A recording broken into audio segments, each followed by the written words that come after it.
Hi friends, இந்த சாதத்தை பிள்ளைங்களுக்கு செஞ்சு கொடுங்களேன். கண்டிப்பாக விரும்பி அதுவும் அருமையாக சாப்பிட்டுட்டு வருவாங்க. ஸோ இதுக்கு நான் கொஞ்சம் கருவேப்பிலையை நல்லா கழுவிட்டு நல்லா ட்ரை பண்ணிவிட்டேன்.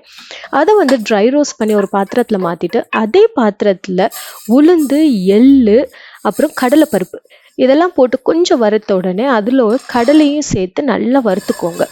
நல்லா கோல்டன் ப்ரௌன் ஆனோடனே அதே பாத்திரத்தில் மாற்றிட்டு அப்புறம் மிளகா, வெள்ளைப்பூடு, புளி சாஃப்ட் ஆகிற வரைக்கும் நல்லா ட்ரை ரோஸ்ட் பண்ணுங்கள். நான் மீடியம் ஹீட்டில் தான் இது எல்லாமே ட்ரை ரோஸ்ட் பண்ணியிருப்பேன். ஒன்ஸ் இதெல்லாம் ஆறின பிறகு கொஞ்சம் உப்பும் பெருங்காயமும் போட்டு நல்லா கொரப்பாக திரிச்சுக்கோங்க.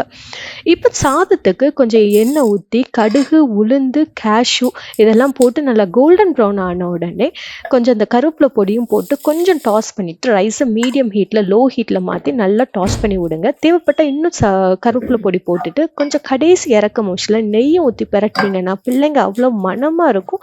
சாப்பிடவும் நல்லா